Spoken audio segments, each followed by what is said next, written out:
السلام علیکم ورحمۃ اللہ وبرکاتہ۔ الحمد للہ وحدہ والصلاة والسلام علی من لا نبی بعدہ، اما بعد فاعوذ باللہ السمیع العلیم من الشیطان الرجیم، بسم اللہ الرحمن الرحیم۔ کچھ ذمہ داریاں اللہ تعالی ہم پر ڈالتے ہیں اور کچھ ذمہ داریاں ایسی ہیں جو سوسائٹی ہم پر ڈالتی ہے۔ سوسائٹی کی جو ذمہ داریاں ہیں ان کو بھی ادا کرنا کسی بھی انسان کے لیے بڑا ضروری ہوتا ہے، اور اللہ تعالی کی جو حقوق ہیں یا رائٹس ہیں وہ بھی انسانوں کے لیے پورا کرنا بڑا ضروری ہے۔ یہ مطالبہ جو اللہ تعالی نے ہم سے کیا ہے اس کی وجہ ہے۔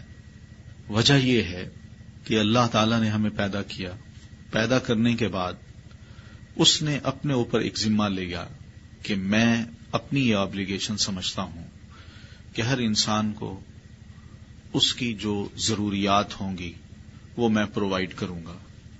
اس نے یہ ذمہ لیا ہے اور ہم سے یہ کہا ہے کہ چند آبلیگیشنز ہماری بھی ہیں جو ہم نے ادا کرنی ہیں، اور پھر اس کے ریزلٹس بتائے ہیں۔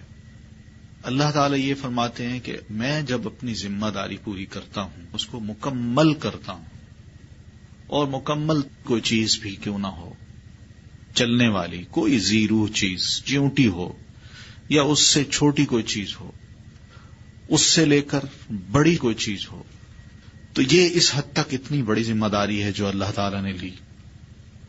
ہمیں کہا کہ جو آبلیگیشنز اللہ ہم مسلمانوں کو بتا رہا ہے، اپنی مخلوق کو بتا رہا ہے، اگر ہم اپنی ذمہ داری پوری کریں تو اس کے ریزلٹ میں اللہ فرماتے ہیں میں بھی ایک ذمہ داری پوری کروں گا، اور وہ یہ ہے کہ بندہ انسان اگر اللہ کے بتائے ہوئے حقوق کو، اللہ کی بتائی ہوئی ذمہ داریوں کو پوری کرتا ہے تو اللہ تعالیٰ کہتے ہیں پھر میری یہ ذمہ داری بن جاتی ہے کہ میں ایسے بندے کو سزا نہ دوں، اس کو کوئی پنشمنٹ نہ دوں، بلکہ اس کو جنت میں داخل کروں۔ تو یہ دو قسم کی ذمہ داریاں ہیں ہم لوگوں کی۔ ایک تو ہیں اللہ تعالیٰ کے حقوق ہیں جن کو ہم کہتے ہیں حقوق اللہ کے رائٹس ہیں، اور وہ رائٹس دین نے ہمیں کھل کے بتا دیے ہیں۔ اور دوسرے ہیں حقوق العباد، جو بندوں کے رائٹس ہیں جو ہم پر ہیں۔ اللہ تعالیٰ کے جو رائٹس ہیں ہم پر، اس کی وجہ میں بتا چکا ہوں کہ اللہ ہمارا خالق ہے، کریٹر ہے، اور وہی ہمیں کھلاتا ہے، وہی پلاتا ہے۔ جب وہ اپنی آبلیگیشنز پوری کر رہا ہے تو پھر ہمارا یہ حق بنتا ہے کہ ہم بھی اس کا کہنا مانیں، اور اس نے اپنے کہنا منوانے کے لیے ہمیں چند باتیں کہی ہیں، کوئی زیادہ نہیں ہے، حقیقت میں کوئی زیادہ نہیں ہے۔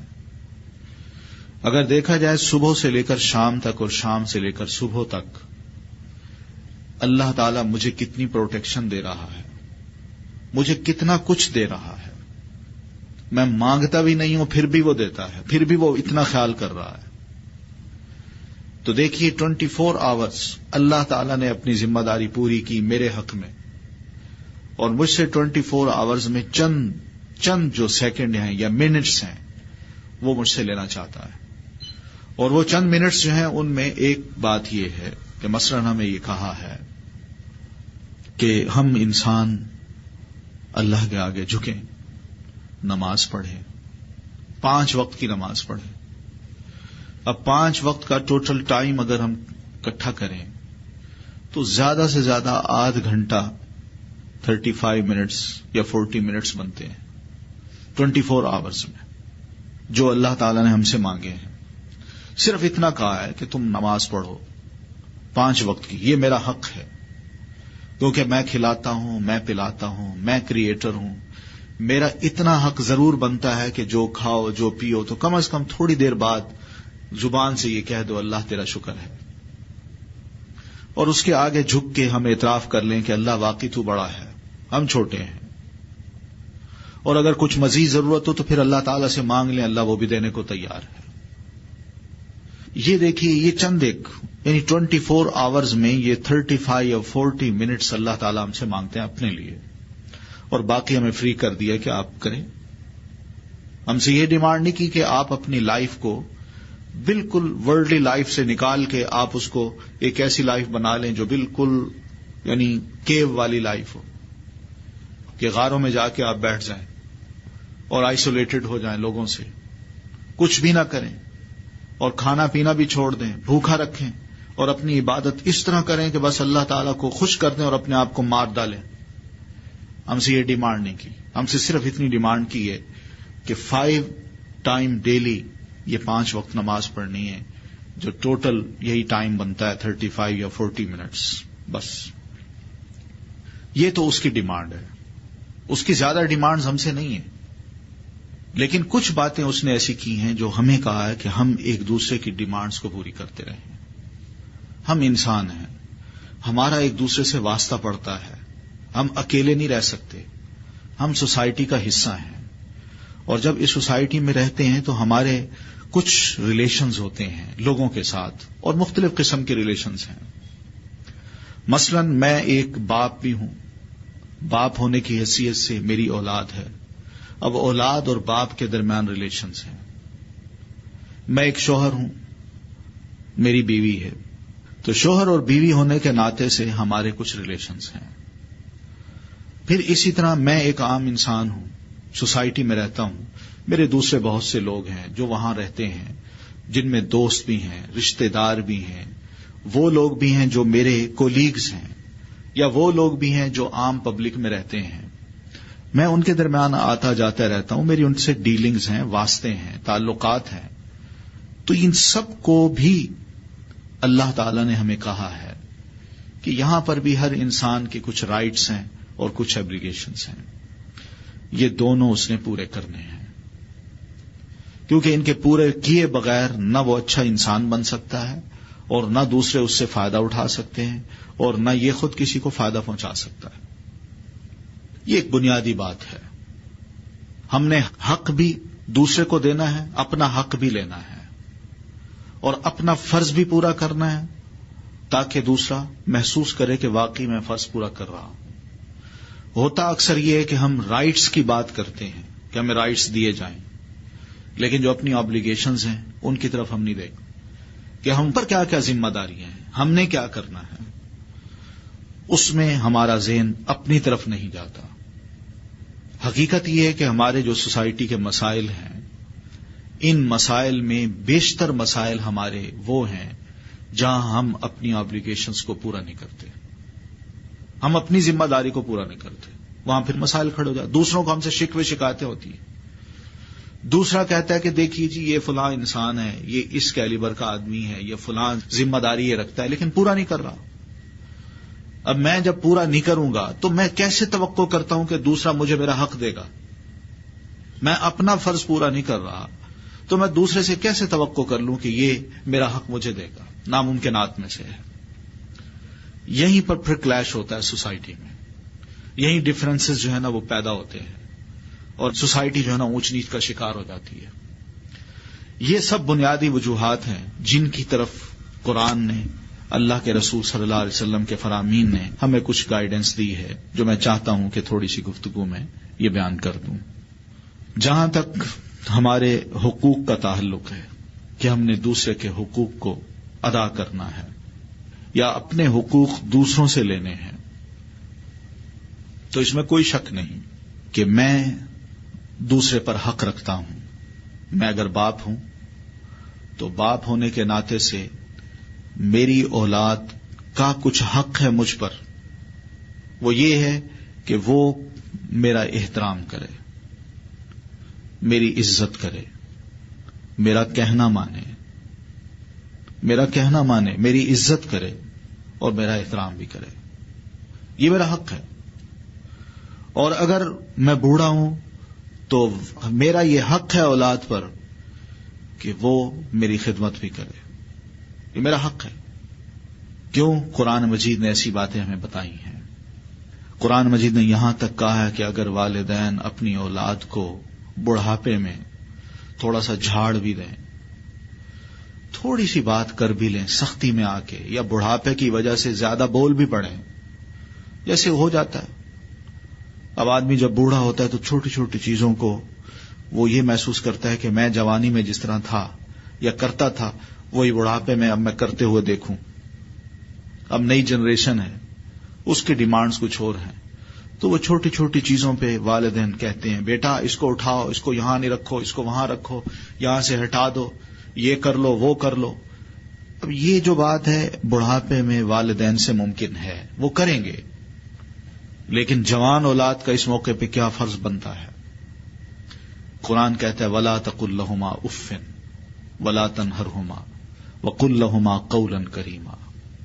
یہ ان کا حق دو، اور جب میں حق ادا کروں گا نا اپنے والد کا، تو ان کا تو حق ان کو مل جائے گا، لیکن میں اپنا ایک فرض پورا کر رہا ہوں گا، میں اپنا ایک فرض پورا کر رہا ہوں گا کہ والدین کو اس موقع پر میں اف تک نہ کہوں۔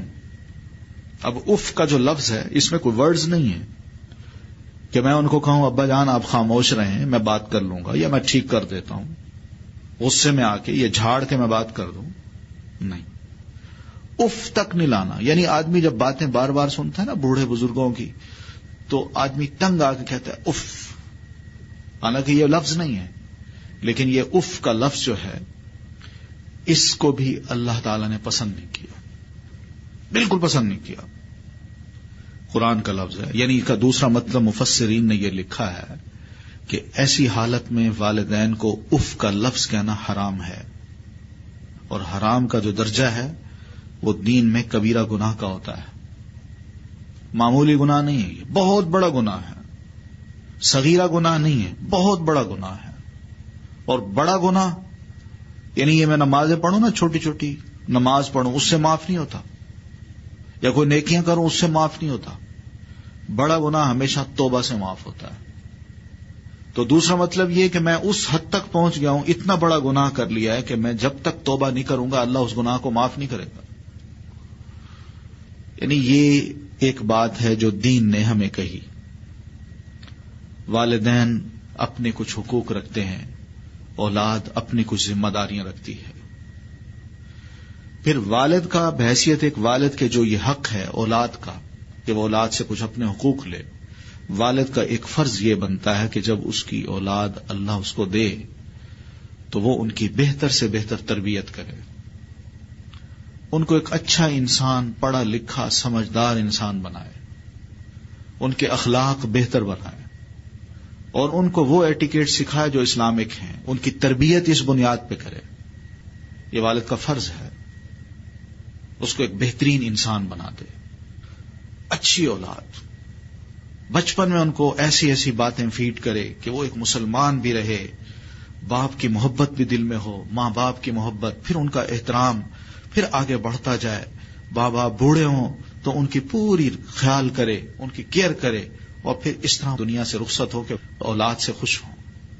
یہ وہ چیز ہے جو نبی صلی اللہ علیہ وسلم فرماتے ہیں۔ دیکھیے یہ بات کیوں کہی ہے، اس کی بھی کچھ وجہ ہے، اور اس کے بڑے دور رس نتائج ہیں، یعنی آدمی سوچ نہیں سکتا کہ اس کے نتائج کیا ہیں۔ اس کا ایک بہترین نتیجہ تو یہ کہ اولاد کی یہ نیک تعلیم، اچھی تعلیم، اس کو اچھا انسان بنانا آدمی زندگی میں دیکھ لیتا ہے کہ میں نے جس بچے کا توجہ دی تھی بچپن میں، آج وہ بڑا ہو گیا ہے، میں بوڑھا ہو گیا ہوں، میری پوری کیئر کرتا ہے، پورا خیال کرتا ہے، اور ماں باپ اٹھتے بیٹھتے بچے کے لیے دعا کرتے ہیں کہ یہ اتنا خیال کرتا ہے ہمارا۔ اولاد میں جو سب سے زیادہ خیال کرنے والا ہو، دیکھیے ماں باپ کے دل سے ان کے لیے کتنی دعائیں نکلتی ہیں، اور یہی نچوڑ ہے زندگی کا، یہی کچھ ہے، یہی نصیب کی بات ہے کہ آدمی کو بڑھاپے میں اپنے والدین کی دعائیں مل جائیں، ان کو خوش کر دے۔ پھر یہ ہے کہ یہی والدین جب فوت ہوتے ہیں تو اب فوت ہونے کے بعد یہی نیک اولاد اپنے ماں باپ کو بھولتی نہیں ہے۔ ان کی اگر اس نہج پہ تربیت کی ہے کہ وہ 5 وقت کے نمازی ہیں، کوئی نیک کام بھی کرتے ہیں، تو اپنی نمازوں میں ہر وقت اپنے مرے ہوئے فوت شدہ والدین کے لیے ہر وقت دعا اٹھا کے یہ دعا کرتے ہیں، رب ارحمہما کما ربیانی صغیرا، رب اغفر لی ولوالدی وللمؤمنین یوم یقوم الحساب۔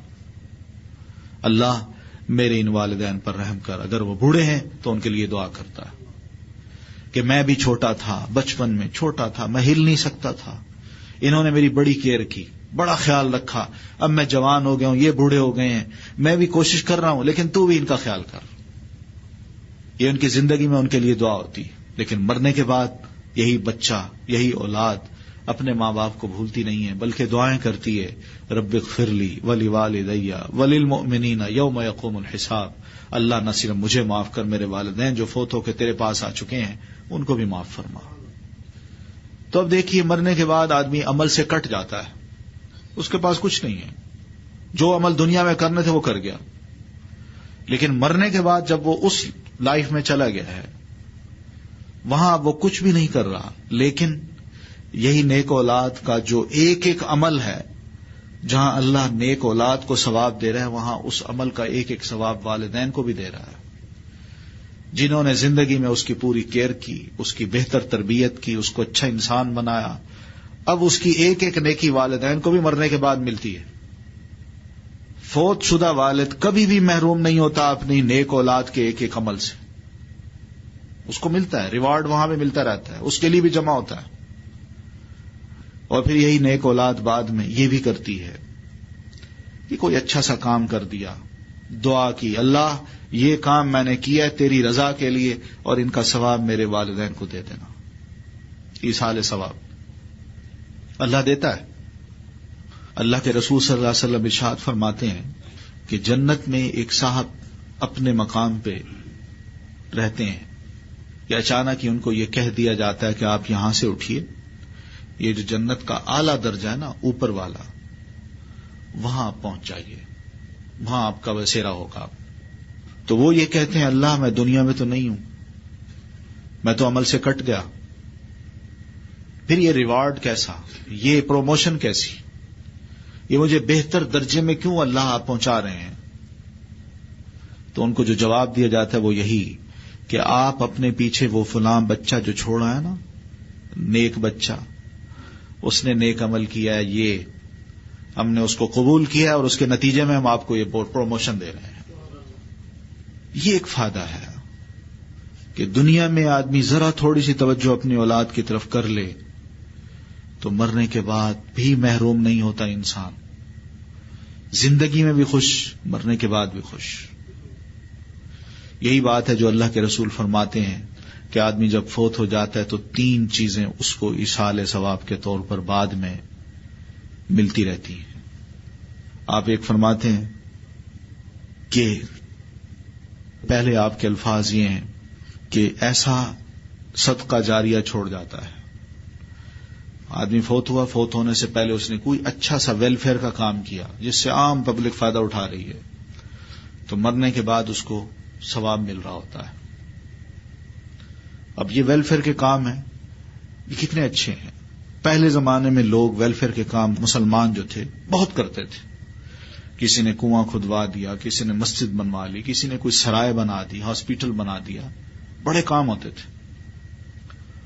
سوچتے تھے کہ بھئی ہم نے دنیا میں جو کچھ کمایا ٹھیک ہے، اولاد کو تو دے کے جا رہا ہوں، لیکن آگے بھی تو کچھ ہمیں چاہیے۔ غلطیاں کی ہیں، ہو سکتا ہے ہماری برائیاں اور نیکیاں ایک جیسی ہو جائیں، لیکن کم از کم کچھ تو ایسے کر جائیں کہ پیچھے سے ہمیں فیڈ بیک ملتی رہے۔ لوگ یہ سوچتے تھے اور اس وجہ سے کر جاتے تھے، بہت کچھ کرتے تھے۔ یہ چیز مسلمانوں میں رہی اور بڑی خیر تھی، اور آج صورتحال یہ ہے کہ ہمارے اندر یہ چیزیں نہیں ہیں۔ ویلفیئر کا تو کنسپٹ ہی ختم ہو گیا ہے، اور نان مسلمز کو دیکھیے، ان کے ہاں ویلفیئر کے بڑے، کوئی ان کا لارڈ جب مرتا ہے تو اپنی ول لکھتا ہے تو اس میں اتنے $1 ملین وہ کہتا ہے فلاں یونیورسٹی کو دے دیں، وہ ایک ڈپارٹمنٹ بنا لے، ایک ہاسپٹل کھول لیں، ایک کالج کھول لیں، لائبریری کھول دیں۔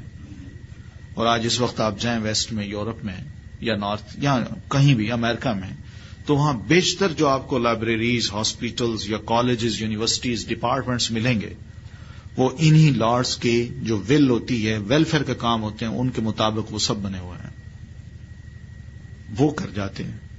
یہ ہمارے پاکستان میں اس وقت جتنے بھی ویلفیئر کے پرانے کام ہیں وہ کرسچنز کے ہی ہیں۔ ہاسپٹلز ہیں تو انہی کے نام کے ہیں، اسکول کالجز ہیں تو وہ بھی انہی کے نام کے، یونیورسٹیز ہیں تو وہ بھی انہی کے نام کی، وہ کھول گئے۔ ہم میں سے مسلمانوں کو، بہت کم لوگوں کو الا ماشاء اللہ یہ بات نصیب ہوتی ہے کہ ہم بھی کوئی ویلفیئر کا کام ایسا کر جائیں جو مرنے کے بعد ہمیں ثواب ملتا رہے. ہم نہیں کرتے. یہی وجہ ہے کہ ہمارے ہاں پھر وہ جب اونچ نیچ پیدا ہوئی ہے تو ہمارے ہاں ایک طبقہ تو معاشرے میں بڑے اچھے حال میں رہا اور دوسرا محروم رہا، جبکہ غریب مسلمان کا بھی یہ حق تھا کہ وہ بھی جیے، وہ بھی معاشرے سے فائدہ اٹھائے، اس کا بھی بچہ پڑھے، لیکن وہ محروم رہا. اس طرح وہ ایک کلاس جو ہے وہ اوپر آ گئی اور دوسری کلاس بالکل محروم ہو گئی، ہر فیلڈ میں مار کھا گئی. یہ چیز نہیں ہونی چاہیے. مساوات کی جو دین ہماری تعلیم دیتا ہے اس میں یہ انفاق فی سبیل اللہ اور صدقہ جاریہ ہی یہ چیزیں پیدا کرتی ہے.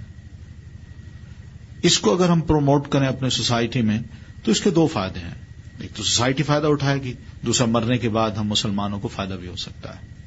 ایک تو ایصال ثواب ہے یہ، اور دوسرا یہ ہے کہ آپ یہ فرماتے ہیں او ولد صالح یدعو لہ، کہ نیک اولاد چھوڑ جائے جو مرنے کے بعد اپنے والد کے لیے دعا کرتی رہے، پیچھے دعا کرتی رہے. تو وہ یہی اولاد ہے جو بعد میں فائدہ دیتی ہے اس کو. اور تیسری بات آپ نے یہ ارشاد فرمائی کہ وہ علم ينتفع به، کہ آدمی پیچھے علم چھوڑ جائے جس سے پبلک فائدہ اٹھاتی ہے. یہ تین طریقے آپ نے بتایا. علم چھوڑ جائے جس سے پبلک بعد میں فائدہ اٹھائے. اب علم جو ہے یہ بھی ظاہر ہے ایک بہت بڑی نعمت ہے، اللہ تعالیٰ کسی کو نصیب کر دے. یہ علم جو ہے ضروری نہیں ہے کہ کوئی دین کا بھی ہو، دنیا کا بھی کوئی مناسب علم جو کسی مسلمان کو کسی جگہ پہ اس کے پاؤں پہ کھڑا کر دے اور وہ ایک اچھا انسان معاشرے کا بن جائے، تو وہ علم بھی مرنے کے بعد بندے کو جو چھوڑ کے جا رہا ہے اس کو فائدہ پہنچائے گا. یہ بھی حقیقت ہے. لیکن جو غیر ضروری علم ہے وہ نہیں، جو ضروری علم ہے سوسائٹی کے لیے. مثلا سوسائٹی میں ہمارے ہاں چند مسلمان ڈاکٹرز کی ضرورت ہے. ایک ٹیچر ہے وہ چند ڈاکٹرز کو تیار کر دیتا ہے. اب وہ اس کا تیار کرنا، یہ ڈاکٹرز جو ہیں سوسائٹی کو جو فائدہ پہنچا رہے ہیں، یہی ثواب جہاں ان کو مل رہا ہے مرنے والے کو بھی ملے گا.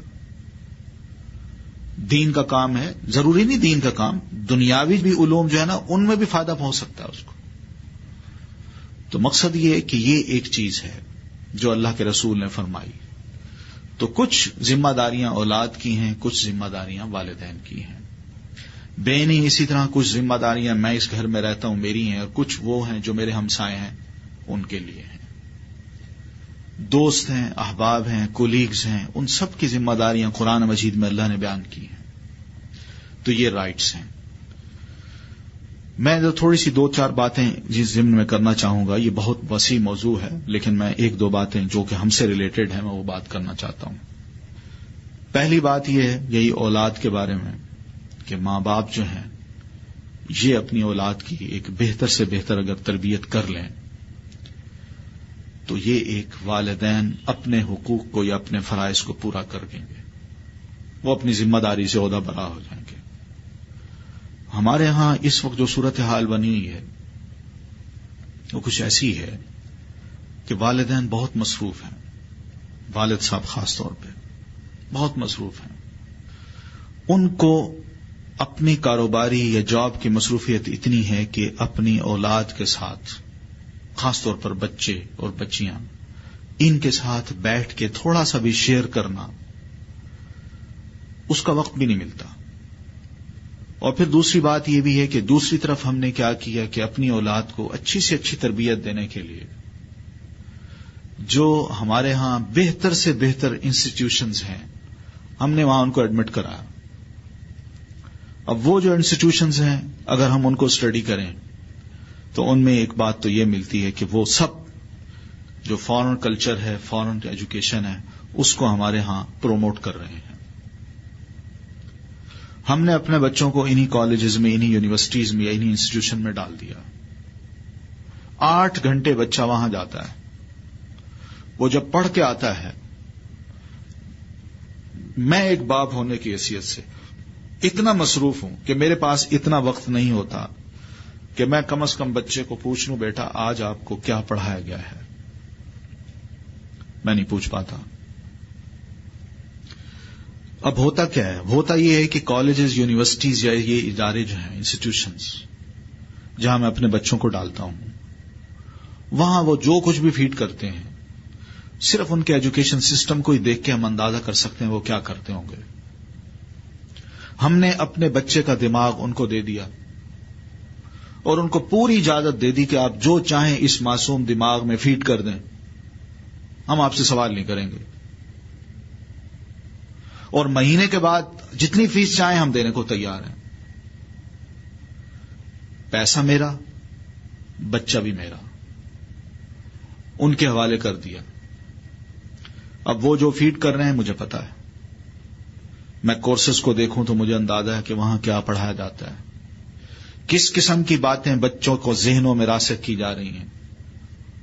اب ایسا بچہ جو کچھ اسکول میں سیکھ رہا ہے، میں ایک باپ ہونے کی حیثیت سے اگر اپنے وقت کو نکال کے تھوڑا سا بھی بچے کے ساتھ شیئر نہیں کرتا اور اس کی اصلاح نہیں کرتا اور اس کی باتیں سن کے میں خود محسوس یہ نہیں کرتا کہ واقعی یہ تو غلط باتیں سیکھ رہا ہے یا کچھ ایسی باتیں سیکھ رہا ہے جو دین اور ایمان کے بالکل خلاف ہیں، تو ظاہر ہے اس کا نتیجہ یہی نکلے گا کہ وہ بچہ جب بڑا ہوگا تو اس نے جو رنگ دکھانے ہیں وہ مجھے بھی پتا ہے کہ بڑا ہو کے اس بچے نے کتنا مسلمان بننا ہے اور کتنا میرے ساتھ کتنا بہتر سلوک کرے گا، یہ مجھے پتا ہے. اور دیکھ رہے ہیں ہم بہت سے ایسے مسلم گھرانے ہیں جن کے گھروں میں یہ ٹریجڈیز موجود ہیں، وہ فیس کر رہے ہیں. اس کی وجہ یہی ہے،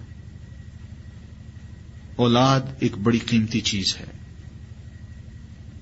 آدمی سب کچھ اس پہ قربان کرنے کو تیار ہو جاتا ہے، لیکن اصل تو چیز یہ ہے نا کہ اس کا دماغ ایسا بنے جو والد چاہتا ہے. اس کے لیے والد کو ضرور کچھ نہ کچھ اپنا وقت نکالنا ہوگا اور والدہ کو بھی ضرور کچھ نہ کچھ وقت نکالنا ہوگا. یہ بڑی اہم بات ہے. حقیقت میں یہ ہماری بیس ہے، فاؤنڈیشن ہے.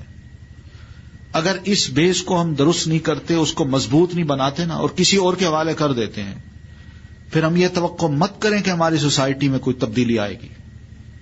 بالکل نہیں آ سکتی. ہم اپنی ذمہ داری کو اس حد تک ضرور پوری کریں، چیک کریں کہ کیا ہو رہا ہے کیا نہیں ہو رہا، بچہ کیا سیکھ رہا ہے، اسکول کالجز میں اس کو کیا سکھایا جا رہا ہے. حقیقت یہ ہے کہ اس وقت ہمارے ہاں بہت سے جو مسائل ہیں ان میں ایک مسئلہ، بہت بنیادی مسئلہ یہی ہے کہ ہماری جنریشن ہمارے ہاتھوں میں نہیں رہی، ہم نے دوسروں کے حوالے کر دی ہے اور اپنے انسٹیٹیوشن جو ہیں ان کو ہم کھولتے نہیں ہیں. دوسروں کے کورسز ہیں وہ ہم بڑی آسانی سے لے کے ان کو انسٹال کر دیتے ہیں اور کہتے ہیں آئیے جی ہم آپ کو یہ پڑھائیں گے، وہ پڑھتے ہیں. ایک بہرحال بنیادی مسئلہ یہ ہے، اس میں والدین کو اپنا ایک فرض ادا کرنا ہے اور وہ یہی کہ اپنے بچوں کی صحیح نگرانی کریں، ان کی درست تعلیم ہو. اگر یہ درست تعلیم نہیں ہوتی تو میں جیسے عرض کر چکا ہوں بعض اوقات بڑی عجیب و غریب باتیں سننے میں آتی ہیں. ایک صاحب ہیں جنہوں نے کتاب لکھی اور اپنے بچے کی پوری ایک سٹوری لکھی کہ میں نے اس کو کس طرح پڑھایا، کس طرح بڑا کیا، کس طرح اس کے لیے ناز و نخرے اٹھائے، کیا محنت کی، کیا پیسہ، سب کچھ کیا. اور جب بوڑھے ہوئے تو اب کیا ہوتا ہے کہ وہی بچہ جوان ہو کے اپنے بوڑھے والدین کو کہتا ہے آپ اس گھر میں نہیں رہ سکتے، آپ یہاں سے فلاں فلیٹ میں شفٹ ہو جائیں. اور جب وہ ان کو شفٹ کر رہا ہوتا ہے تو اس موقع پر یہی بوڑھا والد ہاتھ اٹھا کے دعا کرتا ہے کہ اللہ اس کو میرے سامنے تو اٹھا لے، مجھے نہیں چاہیے اولاد. اور ایک اور صاحب ہیں جو حالات سے یعنی اپنے والدین کی نافرمانی کر کر کے جب حالات سے تنگ آئے تو وہ لوگوں کے سامنے یہ کہتے ہیں کہ ھذا جناح ابی علیہ وما جنیت علی احد، یہ میرا جو وجود ہے نا یہ میرے باپ کا ایک گناہ ہے جو مجھ پر ہے اور میں نے کسی پر کوئی گناہ نہیں کیا.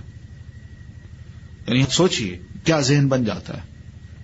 ایک تو یہ ہے اور دوسرا یہ ہے کہ جس فیملی میں ہم رہتے ہیں ظاہر ہے وہاں پر ہم میاں بیوی کی حیثیت سے اگر ایک خاندان رہ رہا ہے تو بیوی کے کچھ خاوند پر اور خاوند کے کچھ بیوی پر حقوق ہیں.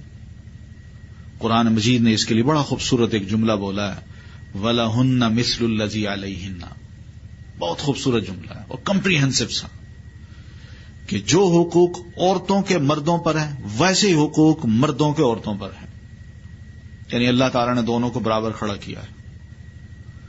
اور اس سلسلے میں چھوٹی سے چھوٹی بات لے کر بڑی سے بڑی بات تک دونوں کو سمجھائی ہے کہ کوئی یہ ڈیمانڈ مت کرے کہ یہ فرض اپنے ادا نہیں کرتا، بلکہ یہ بھی کہ میں بھی اپنا فرض ادا کرتی ہوں کہ نہیں. دونوں نے ایک دوسرے کو ساتھ ساتھ لے کے چلنا ہے، کیئر کرنی ہے، خیال کرنا ہے. اور قرآن کا یہ جملہ ایک فیملی میں، میاں بیوی میں جتنی محبت پیدا کر سکتا ہے اس سے بڑھ کر کوئی اور راستہ نہیں ہے. بڑی خوبصورت جنت بنا دیتا ہے یہ جملہ اگر دونوں میاں بیوی اس جملے کو سمجھ جائیں. چھوٹی سی بات ہے، حضرت ابن عباس رضی اللہ تعالیٰ عنہما نبی صلی اللہ علیہ وسلم کے چچا کے بیٹے ہیں. یہ مکہ میں رہتے تھے، آخر میں شفٹ ہو گئے تھے طائف میں، وہیں ان کی ڈیتھ ہوئی. اور وہیں طائف میں ہی جو اس وقت ایک مسجد ہے ان کے نام کی، عبداللہ ابن عباس، اسی مسجد کے کارنر پہ ان کی قبر ہے. تو یہ عبداللہ ابن عباس مکہ میں ہی تھے، تو یہ اکثر و بیشتر پڑھاتے تھے. اسٹوڈنٹس ان کے پاس آتے اور قرآن مجید کی جو تفسیر ہوتی وہ بیان کرتے تھے. اس کی وجہ یہ بھی تھی کہ اللہ کے رسول نے ان کے لیے دعا کی تھی کہ اللہ ابن عباس کو قرآن مجید کا معنی و مفہوم سمجھا دے.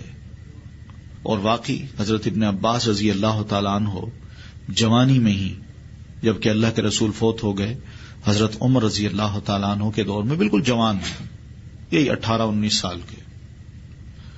تو حضرت عمر رضی اللہ تعالیٰ عنہ خلیفہ ہونے کی حیثیت سے جب بیٹھتے تھے نا، کچھ شورا ہوتی تھی، ان کی میٹنگز ہوتی تھی، تو اس میں ابن عباس کو اپنے پاس بٹھاتے تھے.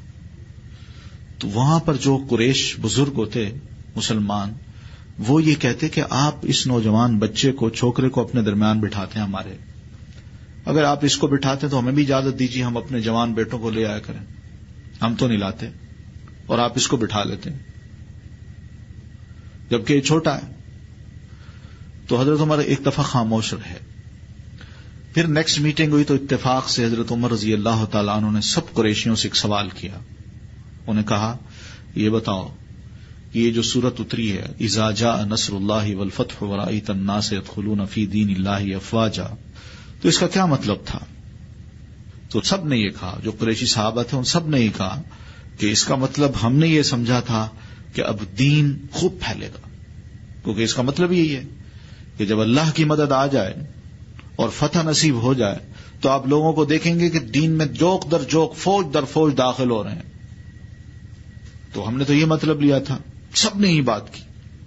تو ابن عباس وہاں بیٹھے تھے، تو حضرت عمر نے فرمایا ابن عباس تم کیا کہتے ہو اس کے بارے میں؟ تو حضرت ابن عباس نے کہا کہ جب یہ سورت اتری تھی تو ہم نے یہ سمجھا تھا کہ اللہ نے اس سورت کے ذریعے ہم کو اب میسج دیا ہے کہ پروفٹ کا مشن اب ختم ہو گیا، اب پروفٹ تمہارے درمیان نہیں رہیں گے، اب یہ ذمہ داری مسلم امہ پر آئے گی، کیونکہ ان کا مشن پورا ہو گیا. تو حضرت عمر کہنے لگے بالکل میں بھی یہی سمجھتا تھا اور تم نے بھی صحیح کہا. اور سارے جو قریشی بزرگ تھے وہ حیران ہوئے، کہنے لگے ہم نے تو کچھ اور سمجھا تھا، واقعی اب یہ سمجھ آتی ہے کہ اس کا مطلب بھی یہی تھا. تو اس موقع پہ حضرت عمر نے انہیں فرمایا کہ تم کہتے ہو یہ چھوٹا بچہ ہے، میں اس کو اس وجہ سے بٹھاتا ہوں، بزرگی اور چیز ہے، علم اور چیز ہے. انسان کو مقام علم کی بنیاد پہ دیا جاتا ہے، نہ کہ بزرگی کی وجہ سے. تم ہو ٹھیک ہو، میں تمہیں دیتا ہوں، لیکن یہ بھی علم کی وجہ سے اس بات کا مستحق ہے کہ اس کو یہ مقام دیا جائے. تو یہی ابن عباس ہیں جو قرآن کی تفسیر بیان کرتے ہیں. ان کی ایک بڑی اچھی عادت یہ تھی کہ جب کبھی بھی اپنے گھر سے نکل کے مسجد جاتے تھے پڑھانے کے لیے تو یہ اچھا ایک خوبصورت سوٹ پہنتے تھے اور کنگھی کیا کرتے تھے، اپنا بناؤ خوبصورت بنا کے بن ٹھن کے باہر آتے تھے اور کلاس میں بیٹھ کے لوگوں کو پڑھاتے اور پھر اسی حالت میں گھر جاتے. تو ایک دفعہ کسی اسٹوڈنٹ نے سوال کر لیا کہ آپ یہ سب کچھ کیوں کرتے ہیں؟ ہم دیکھتے ہیں کہ آپ اکثر اپنے آپ کو بنا ٹھنا کے رکھتے ہیں، خوبصورت بنا کے رکھتے ہیں، کیوں؟ تو اس پہ حضرت ابن عباس نے یہی آیت پڑھی وَلَهُنَّ مِثْلُ الَّذِي عَلَيْهِنَّ، کہ اللہ نے قرآن مجید میں فرمایا کہ ان بیویوں کا بھی تم پر کچھ حق ہے، فرض ہے، جس طرح تمہارے حقوق ان پر ہیں اس طرح ان کے حقوق تم پر ہیں. تو آپ فرماتے ہیں بات یہ ہے کہ میں اپنے آپ کو یہ بنا سنوار کے کیوں رکھتا ہوں؟ اس لیے کہ میری بیوی اپنے آپ کو میرے لیے بنا سنوار کے رکھتی ہے. وہ بھی ایک انسان ہے، میں بھی ایک انسان ہوں. میری اگر خواہش ہے کہ میری بیوی بن سنور کے رہے تو اس کی بھی خواہش ضرور ہوگی کہ میرا خاوند بن سنور کے رہے. تو آپ نے اس موقع پہ یہ فرمایا زینوا لنسائکم کما تحبون ان یزین لکم. بھلے لوگوں، قرآن کی اس آیت کی مناسبت سے یہی مطلب بنتا ہے کہ تم بھی اپنی عورتوں کے لیے بن سنور کے رہا کرو جس طرح تم یہ خواہش کرتے ہو کہ تمہاری عورت بن سنور کے رہے. چھوٹی سی بات دیکھیے، وہاں ذہن نہیں پہنچتا. آدمی اس آیت کو پڑھے ذہن نہیں پہنچتا وہاں کہ واقعی یہ ہے تو معمولی بات، لیکن ایک نفسیاتی چیز ہے کہ آدمی اپنے تعلقات کو بہتر سے بہتر کس طرح بنا سکتا ہے، اپنی چھوٹی سی جنت کو گھر کی اس کو بہتر سے بہتر کس طرح بنا سکتا ہے.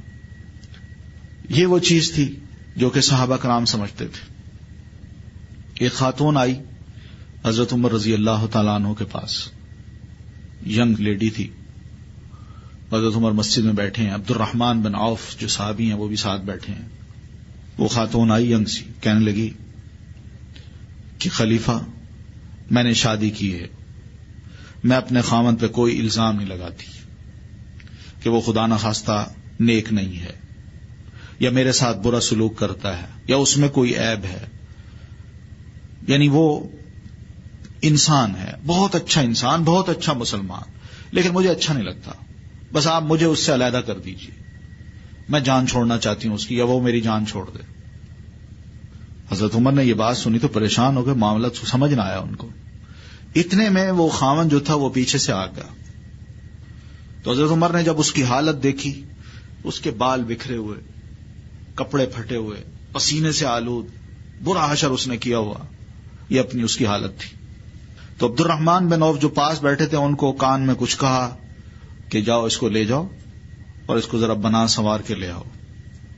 تو عبد الرحمن بن عوف اس کو پکڑ کے لے گئے. اور وہ عورت، اس کا منہ حضرت عمر کی طرف ہے، وہ پیچھے تھا. حضرت عبد الرحمن اٹھے، اس کو لیا. اس عورت نے نہیں جانا کہ میرا خاوند پیچھے کھڑا ہے، اس کو پتہ نہیں چل سکا. اس کو لے گئے، وہ عورت بیٹھ گئی وہاں. حضرت عمر نے کوئی جواب نہیں دیا. تھوڑی دیر کے بعد وہ جب خاوند مسجد میں آیا، اس کے اچھے کپڑے اس نے پہنے ہوئے، بال کٹے ہوئے، بنا سنورا، نہا دھو کے اس کو لے آئے تیار کر کے. وہ خاتون بیٹھی ہے. تو حضرت عمر نے پوچھا ہاں بھائی بی بی تم کیوں بیٹھی ہو؟ کہنے لگی میں نے یہ آپ کو مسئلہ پیش کیا ہے. تو حضرت عمر نے فرمایا تمہارا خاوند کون ہے؟ تو وہ پیچھے کھڑا تھا. وہ آگے بڑھ کے کہتا ہے میں ہوں.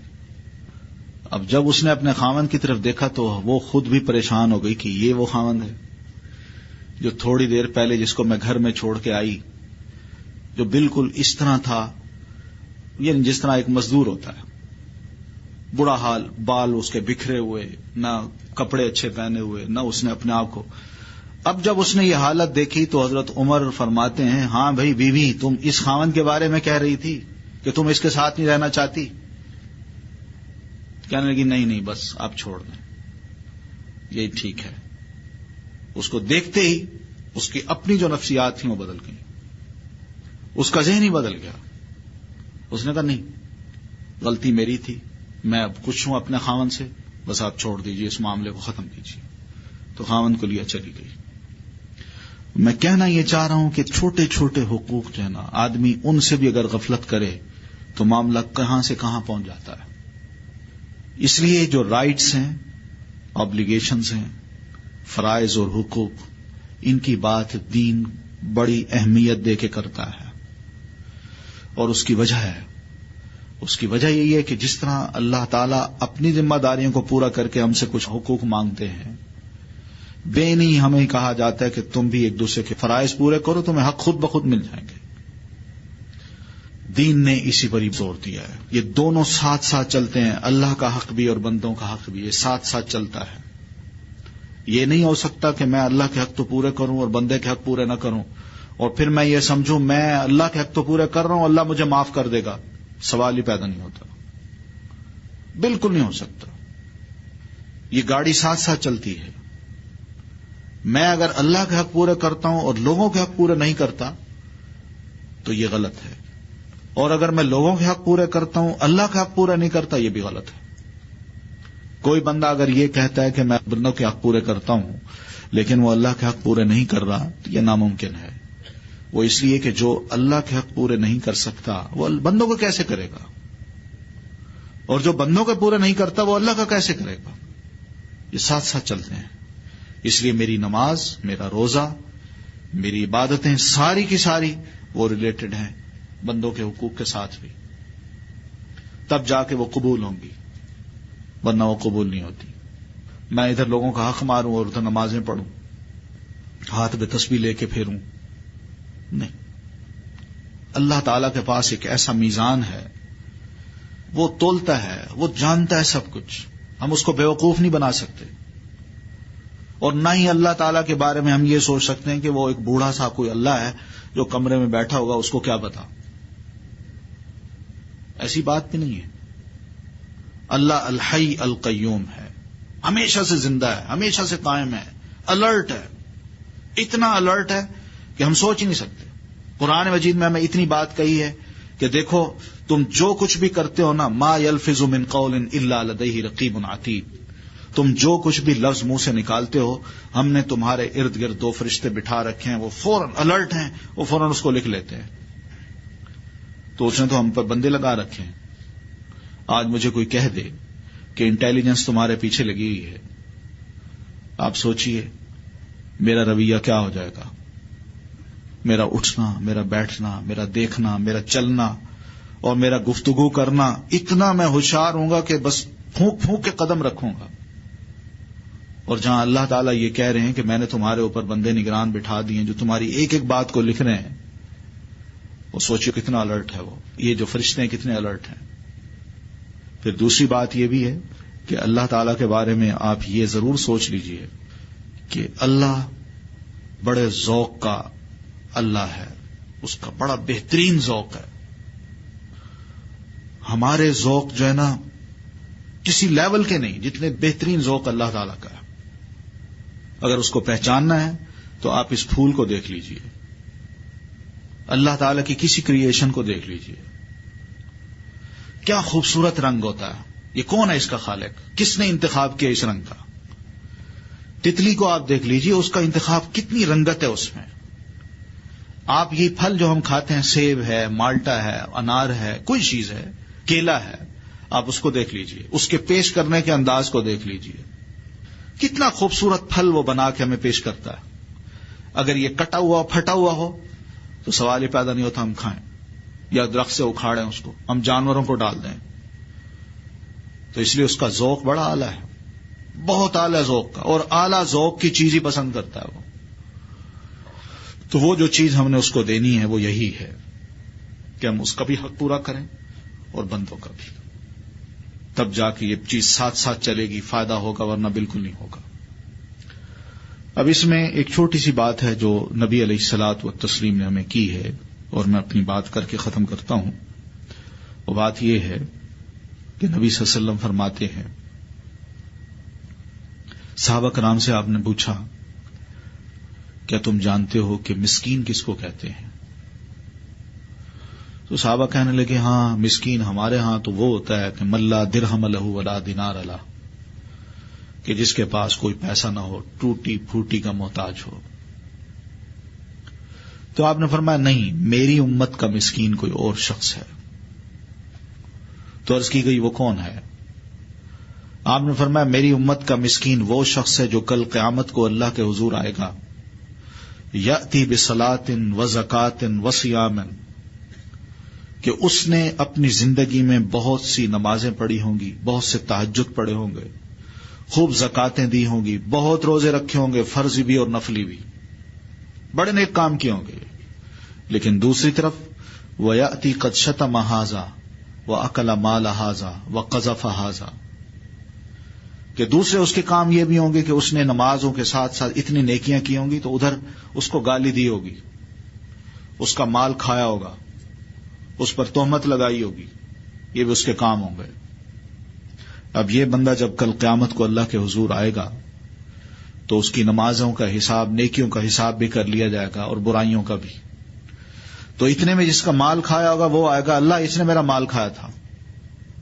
اب اس بندے کے پاس وہاں مال تو نہیں ہوگا، کہاں سے دے گا وہ مال؟ تو آپ فرماتے ہیں پھر یہ ہوگا کہ اس کی نیکیاں اللہ اٹھا کے اس کو دے دے گا، اس بندے کی نیکیاں اٹھا کے اس کو دے دے گا۔ اتنے میں دوسرا آئے گا، وہ کہے گا اللہ اس شخص نے مجھے مارا تھا، گالی دی تھی، تہمت لگائی تھی، وہ بھی آئیں گے۔ تو اللہ تعالیٰ اب منصف تو ہے، اس نے انصاف تو کرنا ہے کل قیامت کو۔ اب اس کے پلڑے میں کوئی اگر نیکی نہیں ہے تو اللہ تعالیٰ یوں کریں گے کہ ان کے گناہ اٹھا کے اس کو دے دیں گے، ان کے گناہ اٹھا کے اس کو دے دیں گے۔ تو اس طرح ایک انصاف ہو جائے گا۔ اللہ کے رسول فرماتے ہیں یہ میری امت کا مسکین آدمی ہے۔ تو اللہ تعالیٰ ہمیں محفوظ رکھے۔ حقوق اور فرائض یہ بڑی بنیادی چیزیں ہیں۔ میں اگر حقوق مانگتا ہوں تو میرے اوپر اللہ تعالیٰ نے بڑے فرائض عائد کیے ہیں، اور یہ حقوق یا فرائض ایک امانت ہے میرے پاس۔ ان امانتوں کو اللہ تعالیٰ کہتے ہیں کہ ادا کرو۔ پوزیشنز ہے نا، میں ایک بیٹا ہوں تو میری ایک پوزیشن ہے، میں ایک باپ ہوں تو میری ایک پوزیشن ہے، میں ایک خاوند ہوں تو میری ایک پوزیشن ہے۔ یہ پوزیشنز جو ہیں یہ ایک امانتیں ہیں، ان امانتوں کو ہم نے ادا کرنا ہے اور بہت حسن خوبی ادا کرنا ہے۔ ان میں کوئی بھی ایسی چیز نہ آنے پائے کہ کسی کو کوئی شکایت ہو، تب جا کے ہم اپنے آپ کو اہل ثابت کریں گے، میرٹ پر آئیں گے۔ میرٹ سسٹم بھی یہی پتہ چلتا ہے کہ امانتیں اللہ کہتے ہیں میں اس کو دیتا ہوں جو اس کا اہل ہو، اور مسلمانوں کو بھی یہی کہوں گا کہ وہ امانتیں اس کو دیں جو اس کے اہل ہیں، یعنی پوزیشنز ان کو دیں جو اس کے اہل ہیں۔ تو وہاں کوئی سفارش، کوئی ایسی بات، کوئی رشتہ داری یہ نہیں چلتی، وہاں صرف اہلیت چلتی ہے۔ تو جو اہل اللہ نے ہمیں بنا رکھا ہے وہ ایک پوزیشن ہے، ہم نے اس کو ادا کرنا ہے۔ تو بہرحال بہت سی پوزیشنیں ہیں ہماری، یہ چند ایک باتیں تھیں جو میں کہنا چاہ رہا تھا کہ حقوق اللہ کے بھی ہیں، بندوں کے بھی ہیں۔ ان میں سب سے بڑا اہم جو حق ہے یا ذمہ داری ہے وہ ہماری یہ ہے کہ ہم کم از کم اپنے گھر کی فکر کریں، اپنے گھر کو خوبصورت بنائیں۔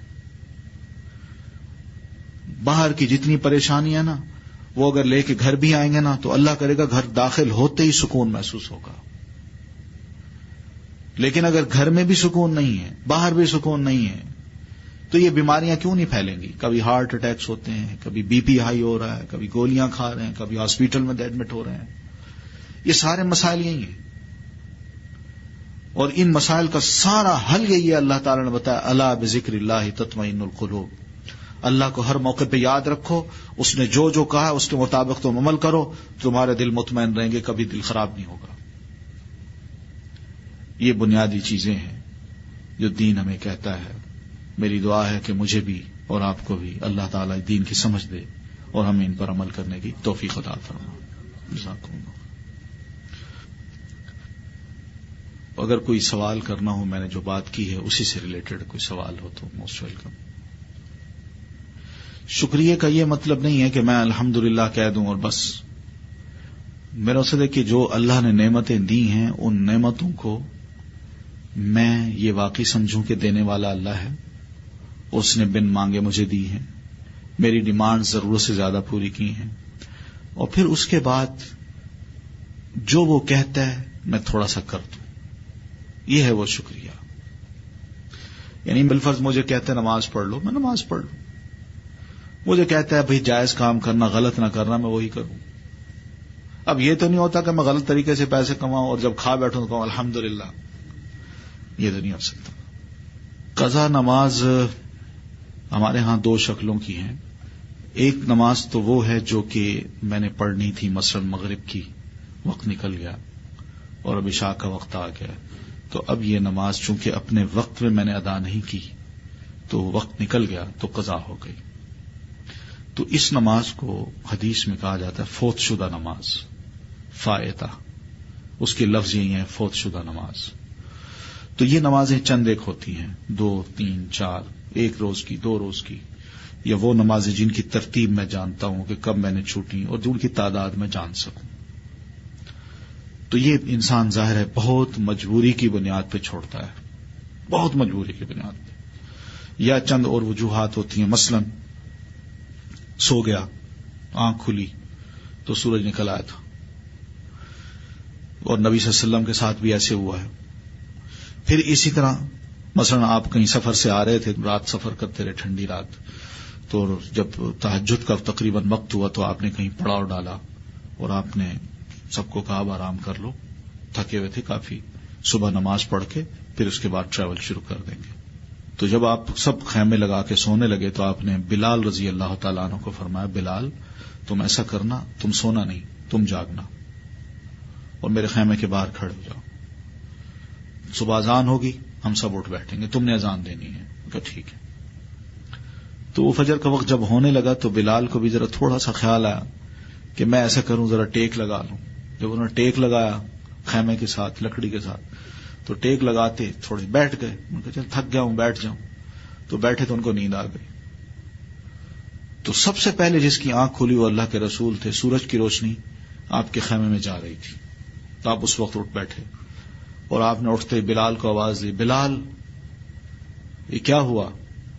تو بلال بھی آنکھیں ملتے اٹھ بیٹھے، کہنے لگے اللہ کے رسول جس اللہ نے آپ کو سلایا ہے اس نے مجھے بھی سلا دیا.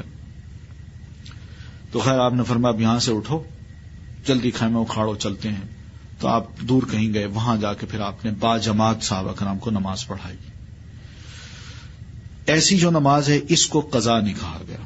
کوئی آدمی سو جاتا ہے، کوئی آدمی بھول جاتا ہے، ذہن میں یاد ہی نہیں رہتا، یا کوئی بڑی یعنی تھوڑی سی نا ایسے وہ غفلت سی طاری ہو گئی ہے کہ یعنی خیال ہی نہیں رہا کہ نماز پڑھنی ہے، بے خیالی میں نماز بھول گیا. تو ان تین صورتوں میں نبی صلی اللہ علیہ وسلم فرماتے ہیں کہ جو ہی بندے کو یاد آئے فلیصلیھا اذا ذکرھا، وہ قضا نہیں ہوگی، وہ آپ نے فرمایا یہ ادا ہوگی. یہ تو آپ نے اس لیے کہ مجبوری تھی. لیکن قضا نماز جو ہے وہ یہی کہ مثلا میں نے پڑھنی ہے، اتفاق سے سفر میں رہا، اب جب میں اپنی جگہ پہ پہنچا تو نماز کا وقت گزر گیا تھا، تو اب یہ نماز جو ہے یہ میں قضا کی نیت کر کے پڑھوں گا. اور ان کی لمٹ ہوتی ہے 3 4 2 دن کی، بس اتنی جو میں یاد رکھ سکوں. یہ تو ہے قضا، اس کو تو ہم نے پڑھنا ہے. لیکن ایک قضا وہ ہے جو میں ساری عمر نماز نہیں پڑھتا رہا، اب بڑھاپے میں مجھے خیال آیا کہ نماز پڑھوں، اللہ کے پاس جانا ہے، اس کو کیا جواب دوں گا. اب یہ جو نماز ہے اس کی قضا نہیں ہے. کیوں؟ اس لیے کہ میں نے جب ساری عمر جان بوجھ کے نماز چھوڑی ہے تو جان بوجھ کے کسی بھی اسلام کے بیسک کو میں چھوڑ دیتا ہوں تو وہ کبیرہ گناہ ہے، وہ چھوٹا گناہ نہیں ہے، وہ بہت بڑا گناہ ہے. تو گناہ جو بڑا ہے وہ جیسے میں عرض کر چکا ہوں توبہ سے معاف ہوتا ہے، تو یہ گناہ توبہ سے معاف ہوگا. جو ہی بندہ توبہ کرتا ہے اللہ کے آگے آ کے کہتا ہے اللہ غلطی ہو گئی، توبہ کرتا ہوں. اور توبہ کا مطلب یہی ہوتا ہے کہ اس میں کنڈیشنز ہوتی ہیں کہ جو غلطی کی اس کی شرمندگی دل میں ہو، واقعی احساس ہو کہ میں نے بہت بڑا جرم کیا ہے. پھر یہی شرمندگی لے کے اللہ کے حضور آئے اور اللہ تعالیٰ کے آگے روئے، گڑ گڑائے، معافی مانگے. یہ معافی مانگنے کے بعد پھر ساتھ ہی اللہ سے عہد کرے کہ اللہ آئندہ یہ غلطی نہیں کروں گا. یہ 3 کنڈیشنز ہوتی ہیں توبہ کی. تو اس کا مطلب ہے کہ جس بندے نے پیچھے نماز نہیں پڑھی اس نے اگر توبہ کی اور آئندہ نماز شروع کر دیتا ہے اور اس کی نمازوں میں خوبی آ جاتی ہے اور وہ واقعی اس پہ اسٹرکٹلی اس کو فالو کر رہا ہے تو ایسے بندے کی توبہ ہو جاتی ہے اور اللہ ایسے بندے کے پچھلے گناہ معاف کر دیتا ہے. نہ صرف کرتا ہے بلکہ قرآن مجید میں اتنے تک اللہ تعالیٰ نے سورہ الفرقان میں فرمایا ہے کہ اگر نیکی میں بندے کی زیادہ خلوص ہوگا تو فَأُولَٰئِكَ يُبَدِّلُ اللَّهُ سَيِّئَاتِهِمْ حَسَنَاتٍ، یہ بھی ہو سکتا ہے کہ اللہ ان کے پچھلے گناہوں کو نیکیوں میں کنورٹ کر دے، یہ بھی ہو سکتا ہے. پھر اس میں یہ بھی ہے کہ اگر بالفرض آدمی ساری عمر نماز نہیں پڑھتا، اس نے توبہ کر لی، توبہ ہوش میں کی ہے اور توبہ کرتے ہی وہ تھوڑی دیر کے بعد فوت ہو گیا، اب بھی دین اس سے یہ ڈیمانڈ نہیں کرتا کہ تم مرے کیوں بغیر نمازیں پڑھے، اس کی اس توبہ کو اللہ قبول کر کے پھر بھی اس کو معاف کر دیتا ہے. تو قضا نماز جو ہے وہ وہی ہے کہ چند ایک نمازیں جو ہم سے رہ گئیں، جن کی تعداد میں جانتا ہوں، ان کو فوت شدہ نماز کہا جاتا ہے. تو ایسی نماز کے لیے ہمیں کہا گیا کہ ہم نے پڑھنی ہے. لیکن جو نماز جان بوجھ کے چھوڑی جاتی ہے اس کا تصور تو پہلے تھا ہی نہیں. اس کا تو تصور صحابہ کرام کے دور میں یا بعد کے دور میں تھا ہی نہیں کہ کوئی بندہ جان بوجھ کے نماز چھوڑے اور پھر بعد میں کہے کہ میں اس کی قضا دے دوں گا. سوال ہی پیدا نہیں ہوتا. اس میں تو یہ پتہ چلتا ہے کہ ائمہ اربعہ جو ہیں، خاص طور پر امام شافعی، امام ابو حنیفہ رحمۃ اللہ علیہ، امام احمد اور امام مالک وغیرہ، یہ سارے ان کے تو عجیب و غریب فتوے ہیں. مثلا امام ابو حنیفہ رحمۃ اللہ علیہ فرماتے ہیں کہ ایسا بندہ اگر فوت ہو جائے تو جو جان بوجھ کے نماز چھوڑتا ہے، اس کے بارے میں یہ فرماتے ہیں ایسا بندہ اگر فوت ہو جائے تو اس کا جنازہ مسلمان نہ پڑھیں اور نہ مسلمانوں کے قبرستان میں اس کو دفن کریں. اس حد تک. دوسرے کہتے ہیں، امام مالک ہیں غالباً، وہ یہ کہتے ہیں اس کو پکڑ کے قتل کر دیں. اسے کہیں توبہ کرو، نماز شروع کرو، اگر نہیں کرتے تو اس کو قتل کر دیا جائے. یہ ایک تعزیری سزائیں ہیں جو علماء نے، فقہاء کرام نے دی اور کہا، فتوے دیے. لیکن پتہ یہ چلتا ہے سختی پھر بھی ہے. یہ اس شخص کے لیے جو جان بوجھ کے نماز چھوڑتا ہے. لیکن جس کی نماز بھول سے چھوٹ گئی وہ بعد میں پڑھ لے، لیکن جس کی نمازیں چند چھوٹ گئی ہیں تو وہ بہرحال ان کی قضا دے دے، جن کو ہم اپنی اردو زبان میں کہتے ہیں، لیکن ہے حدیث کے الفاظ میں ہے فوت شدہ نماز. تو اس فوت شدہ نماز کو ہم نے بعد میں پڑھنا ہے. اللہ کے رسول صلی اللہ علیہ وسلم سے زندگی میں 3 یا 4 نمازیں قضا ہوئی ہیں. جو اردو میں ہم قضا کہتے ہیں نا، وہ ہوئی ہیں. وہ بھی اس طرح ہوئی ہیں کہ آپ خندق کے موقع پر، جنگ خندق جب ہو رہی تھی تو اس موقع پہ ان کفار نے اللہ کے رسول صلی اللہ علیہ وسلم کو اتنا الجھایا کہ آپ کی ظہر کی نماز چلی گئی.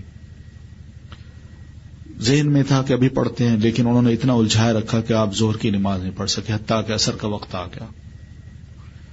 عصر کی نماز میں بھی آپ الجھے رہے، عصر کی نماز بھی چلی گئی. اور پھر اس کے بعد مغرب کی نماز کا وقت آیا، وہ بھی نکل گئی. لیکن جو ہی عصر کی نماز کا وقت گیا تو آپ ان کے لیے بد دعا کرتے ہیں. کہتے ہیں ملا اللہ بطونہم وقبورہم نارا، کہ اللہ تعالیٰ ان کے پیٹوں کو اور ان کی قبروں کو جہنم کی آگ سے بھرے کہ ان لوگوں نے قد شغلونا عن الصلاۃ الوسطی، انہوں نے ہم سے ہماری عصر کی نماز جو تھی ہم سے فوت کروا دی. تو اس طرح مغرب کی نماز بھی آپ سے رہ گئی. پھر عشاء کی نماز کا کافی جب وقت گزر گیا تھا تو اس وقت آپ فارغ ہوئے، کچھ آپ کو سکون، امن آیا. پھر اس کے بعد آپ نے یہ 4 نمازیں ترتیب کے ساتھ پڑھائی ہیں. خود بھی پڑھی اور دوسروں کو بھی لیڈ کر کے پڑھائی. بس زندگی میں یہی 4 نمازیں تھیں. یہ 3 یا 4 کہا جاتا ہے، ظہر کی نہیں تھی تو باقی 3 کہا جاتا ہے. لیکن یہی بہرحال نبی صلی اللہ علیہ وسلم کی زندگی میں یہ کچھ ہوا ہے. تو جو نمازیں ترتیب کے ساتھ ہیں ہم نے ان کو پڑھنا ہے. تو باقی یہ جو کہا جاتا ہے بھئی جس بندے نے 50 سال کے بعد توبہ کی ہے تو اب اس کو اپنی ہر نماز کے ساتھ پچھلی نماز ہی دہرانا ہوگی، اس کا کوئی ایسا جواز نہیں ہے. اللہ کے رسول نے کہیں ارشاد نہیں فرمایا. اور ویسے بھی اگر اس پہ سوچا جائے تھوڑا سا تو تھوڑا سی یہ بات سوچنے کی ہے کہ چلے میں اس کو اگر واقعی یہ فرض ہوں میں اس کو شروع کرتا ہوں، وقتی نماز بھی پڑھتا ہوں اور 50 سال میں نماز نہیں پڑھ سکا، میں ابھی 1 سال مزید پڑھ سکا، فوت ہو گیا، تو 49 ایئرس کی نمازوں کا کیا ہوگا جو میں نہیں پڑھ سکا تھا؟ گناہ تو میں اپنے ساتھ لے گیا نا. اور پھر دوسرا یہ کہ انڈائریکٹلی میں نے اس بوڑھے بزرگ کو یہ بھی محسوس کرایا کہ دین ہمارا بڑا سخت ہے، اللہ بڑا سخت ہے، وہ اس وقت تک معاف نہیں کرتا جب تک کہ اپنے فرائض ہم سے ادا نہ کروا لے. جبکہ اللہ تعالیٰ ایسا نہیں ہے، اس کے مزاج میں بھی یہ بات نہیں ہے.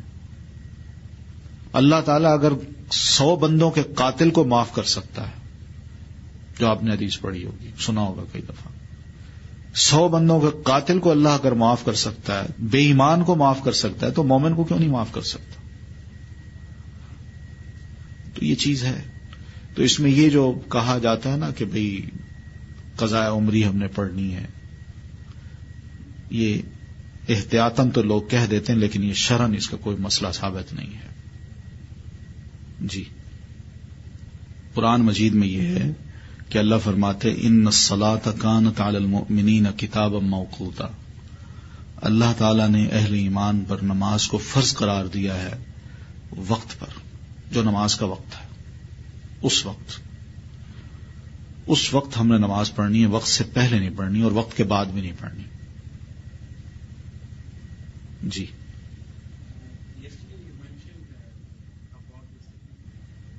ابھی ایک اور اسٹڈی آئی ہے جس میں کسی پروفیسر نے یہ لکھا ہے کہ یہ جو مسلمانوں کے اندر جہاد کا جذبہ ہے نا، قرآن مجید سے 2 صورتیں آپ نکال دیں تب بھی مسلمان پہ ہم کنٹرول کر سکتے ہیں، اور وہ صورتیں الانفال اور التوبہ. یہ 2 صورتیں جو مسلمانوں کے اندر نا جذبہ پیدا کرتی ہیں جہاد کا، یہ ختم کریں پھر بھی چلیں گوارا ہے مسلمان. سوچئے وہ کیا کیا سوچتے ہیں، ہمیں پتہ ہی نہیں ہے کہ سورۃ انفال اور سورۃ توبہ کیا لیسن دیتی ہیں ہمیں، لیکن وہ اس کے بارے میں یہ سوچتے ہیں.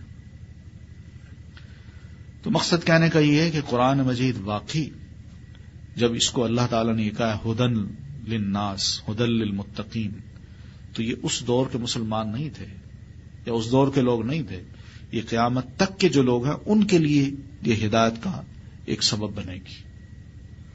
تو اس اعتبار سے کتاب زندہ کتاب ہے. دیکھیے اس کے لیے بات یہی ہے کہ آپ جب مارکیٹ جاتے ہیں نا، آپ کو جب کہا جاتا ہے نا کہ آپ مارکیٹ جائیں ذرا دوپہر کا سبزی لے آئیں، ہانڈی کا سامان لے آئیں، تو آپ جاتے ہیں نا. تو آپ جب جاتے ہیں تو وہ 2-3 دکانوں میں گھومتے ہیں. آپ ایک جگہ دیکھتے ہیں یہاں سبزی آلو بہتر پڑے ہیں لیکن دوسری سبزی اچھی نہیں ہے، تو آلو لیتے وقت بھی آپ بارگیننگ کرتے ہیں. پھر دوسری دکان پہ وہاں بھی اچھی نہیں ملتی، تیسری دکان پہ، پھر چوتھی دکان پہ. معمولی سی چیز ہے، کیا ہے، سبزی ہے نا، 1 آنا 2 آنا مہنگی ہوئی تو کوئی بات نہیں، لیکن اس میں بھی آپ بہت کچھ الرٹ ہیں. تو یہ دنیا کا معاملہ ہے چھوٹا سا، اور دین کے معاملے میں ہم اتنے سست ہیں کہ ہم جو بھی کہہ دے ہم اس کو قبول کر لیتے ہیں. اس کی وجہ یہی ہے کہ پھر ہمارے اندر یہ چیزیں آتی ہیں.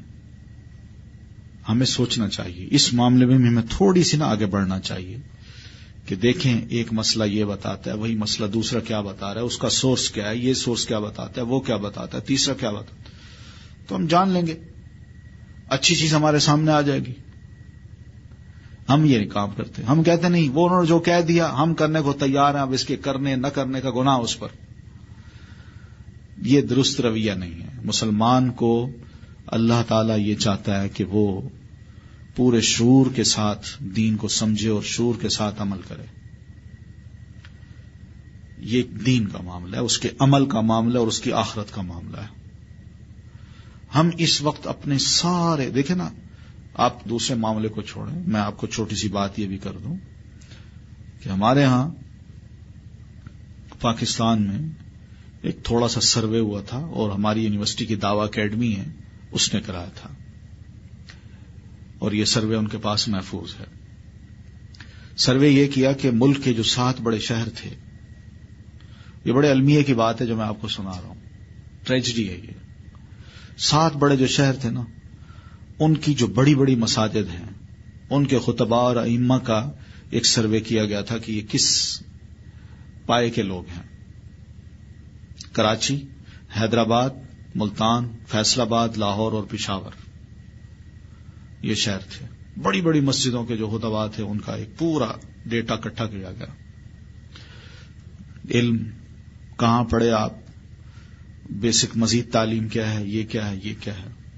قرآن مجید کا ترجمہ آپ نے پورا پڑھا، کیا آپ قرآن مجید کا ترجمہ کر سکتے ہیں، کیا آپ کوئی بھی کرنٹ ایشو ہو اس کا قرآن و حدیث کی روشنی میں جواب دے سکتے ہیں، کیا آپ میں مل کا اجتہاد ہے، یا کم از کم اتنا شعور ہے کہ آپ فقہی کوئی بات ریڈیوس کر سکیں. پھر اسی طرح اور کچھ سوالات تھے. اس کا جب رزلٹ تیار ہوا نا، تو جو ڈائریکٹر جنرل تھے وہ اپنے آفس میں بیٹھے، رزلٹ سامنے رکھ کے بیٹھے تھے. تو اتنے میں آیا ان کے پاس، اور میں نام بھی بتا دوں، ڈاکٹر محمود غازی جو ہمارے ابھی ریلیجس منسٹر تھے، ابھی ریٹائر ہوئے ہیں، یہ ہمارے ابھی کولیگ ہیں یونیورسٹی کے. یہ اس وقت ڈائریکٹر جنرل تھے، یہ اپنا وہ ریزلٹ سامنے رکھ کے بیٹھے تھے. تو میں گیا نا تو یوں سر پکڑ کے بیٹھے تھے. میں نے کہا کیا ہوا؟ کہنے لگے یہ دیکھو ادریس، ہم نے سروے کرایا، اس سروے میں 80% جو علماء ہیں نا وہ قرآن مجید کا ترجمہ نہیں جانتے، اور نام ہیں بڑے بڑے سابقے لاحقے بڑے لکھے ہوتے ہیں، حضرت علامہ فہامہ غزالی زمان فلاں فلاں، یہ سب باتیں ہوتی ہیں، لیکن حالت یہ ہے. تو جناب ہم تو اس سوسائٹی میں رہتے ہیں جہاں ہماری اکثریت اس قسم کے لوگوں کی ہے. میں بھی ان میں سے ہوں، میں یہ نہیں کہتا، میں بھی طالب علم ہوں، لیکن ہماری حالت یہ ہے کہ ہم لوگ جس سے جو بات سنتے ہیں ہم کہتے ہیں ٹھیک ہے عمل شروع کر دو، اور خود سٹڈی نہیں کرتے. جبکہ میں یہ سمجھتا ہوں کہ اس وقت ہمارے پاس کوئی عذر نہیں ہے. الحمدللہ قرآن کا ٹرانسلیشن ہر زبان میں آ چکا ہے، اور خوبصورت سے خوبصورت کتابیں چھپ گئی ہیں. حدیث کی کوئی کتاب نہیں جس کا ٹرانسلیشن انگلش میں، اردو میں، بنگلہ میں نہ ہوا ہو چکا ہے. بڑے اچھے اچھے پبلشرز اب مارکیٹ میں آ گئے ہیں، بہترین کتابیں آ رہی ہیں. یہ سب کتابیں جب موجود ہیں ہم ان کو پڑھیں، گھر میں چھوٹی سی لائبریری بنا لیں، کوئی مسئلہ کھڑا ہوتا ہے اس کو دیکھیں، اللہ نے چاہا وہاں مل جائے گا آپ کو. کم از کم شعوری طور پر تو آپ چلیں گے نا کہ ٹھیک ہے یار میرے پاس جو میں عمل کر رہا ہوں میرے پاس ایک دلیل ہے. یہ تو ان لوگوں کا کام ہے جن کے بارے میں اللہ نے قرآن مجید میں فرمایا ان یتبعون الا الظن، کہ کرسچن جو ہیں یہ محض سنی سنائی باتوں پہ عمل کرتے ہیں، ان کے جو بلیوز ہیں یہ بھی سنی سنائی باتوں پر ہی قائم ہیں. یہ قرآن نے کہا. یہ تو بڑے شرم دلائی ہے ان کو، کرسچنز کو انڈائریکٹلی، اور ہمیں بتایا کہ ہم کس کیلیبر کے لوگ ہیں. کرسچن کے مقابلے میں ہم شعور کے ساتھ دین کو قبول کرتے ہیں، شعور کے ساتھ اس پر عمل کرتے ہیں، ہمیں پتہ ہوتا ہے کہ دین کیا کہہ رہا ہے. لیکن اس وقت ہماری، میں سمجھتا ہوں کہ میجورٹی جو ہے انہوں نے شعوری طور پر دین کو سمجھا ہی نہیں، پڑھا ہی نہیں. ہم اس معاملے میں ویسے میں جیسے عرض کر چکا ہوں بڑے سست ہیں. میں نے آپ کو جو بتا دیا آپ نے کہا ٹھیک ہے، لیکن کبھی یہ نہیں گوارا کیا کہ میں بھی کتاب لوں، ذرا پڑھ لوں، دیکھوں اس میں کیا لکھا ہے کیا نہیں لکھا. جب میں خود پڑھوں گا نا تو انشاءاللہ یہ جو سیکٹس کی بات کی ہے نا آپ نے کہ کوئی وہابی ہے، کوئی حدیث ہے، کوئی اہل سنت ہے، کوئی کیا ہے، کوئی کیا ہے، یہ سب ختم ہو جائیں گے. آپ کو خود قرآن بتائے گا کہ کیا ان کا ہونا درست بھی ہے، قرآن بتائے گا. یہ سب چیزیں ہم پڑھیں نا پھر انشاءاللہ فائدہ ہوگا اس کا. وہی بات ہے یہاں بھی، بہرحال وہ اپنا کام کر رہے ہیں، اس میں کوئی شک نہیں. غلام محمد پرویز صاحب تھے لاہور میں، وہ متاثر تھے. پیچھے کوئی مولانا احمد دین صاحب تھے امرتسری، ان سے متاثر تھے. اور اسی طرح ایک ایبٹ آباد کے قریب ایک چھوٹا سا گاؤں ہے چکڑالا، وہاں ایک کوئی اسکالر تھے جو کنورٹ ہو گئے، وہ پرویزی بن گئے. عبداللہ چکڑالی ان کا نام تھا. ان کے لٹریچر سے، احمد دین صاحب کے لٹریچر سے وہ متاثر ہوئے اور انہوں نے خود یہ کہنا شروع کر دیا. بہرحال انہوں نے بہت کچھ لکھا. تو انہوں نے حدیث کا تو انکار کیا ہے. وہ یہ کہتے ہیں کہ ہم حدیث کو نہیں مانتے، ہمارے لیے قرآن ہی کافی ہے. لیکن جہاں تک قرآن کی انٹرپریٹیشن ہے وہ جو کرتے ہیں، مزے کی بات یہ ہے کہ وہ خود جو کرتے ہیں ان کے اسٹوڈنٹس کچھ اور کرتے ہیں. یعنی خود اور ان کے اسٹوڈنٹس ایگری نہیں ہو پاتے. یعنی قرآن مجید کا جو ترجمہ ہے یا تفسیر ہے اس پر وہ اور ان کے اسٹوڈنٹس ایگری نہیں ہو پا رہے. وہ کچھ کرتے ہیں، وہ کچھ کرتے ہیں. تو اسی طرح نیکسٹ جنریشن جب آئے گی تو پتہ نہیں وہ ان دونوں سے ایگری نہیں کرے گی. تو یہ تو پھر ایسا سلسلہ ہے جو چل نکلے گا. تو اس کی وجہ بنیادی یہی بنی کہ ہم نے جب جس پر قرآن اترا ہے اس کی ایکسپلینیشن کو ہم نے اگر قبول نہیں کیا تو پھر ظاہر ہے یہ فساد ہوگا. ہم کہیں ایک جگہ تو ٹک نہیں سکتے. کیا اس کا حق نہیں ہے جس پر قرآن اترا ہو کہ وہ ایکسپلین کرے؟ حق اس کا بنتا ہے نا. تو اللہ تعالی نے قرآن میں یہ بات بھی فرمائی ہے کہ انا انزلنا الیک الذکر لتبین للناس، ہم نے قرآن آپ پر اس لیے اتارا ہے کہ آپ لوگوں کو اس کی ایک ایک بات کھول کھول کے سنا دیں. اب قرآن مجید میں بے شمار ایسی باتیں جن کی ایکسپلینیشن کی ضرورت ہے. مثلا ہم نماز پڑھتے ہیں، اقیم الصلاۃ کا لفظ ہے، نماز قائم کرو، اس کی ڈیٹیل قرآن مجید میں نہیں ہے. حتیٰ کہ نام بھی نہیں ہے. نماز ظہر، عصر، مغرب، عشاء، فجر، پھر نماز ظہر کی کتنی رکعتیں اس کا بھی ذکر نہیں ہے، ایک ایک رکعت میں کیا پڑھنا ہے اس کا بھی ذکر نہیں ہے، پھر رکوع میں کیا پڑھنا ہے، رکوع کرنا ہے کتنے کرنے ہیں، سجدے کرنے کتنے کرنے ہیں، اس کی بھی کوئی تفصیل نہیں ہے قرآن مجید میں. تو یہ ساری ڈیٹیل پروفٹ نے بتائی ہیں.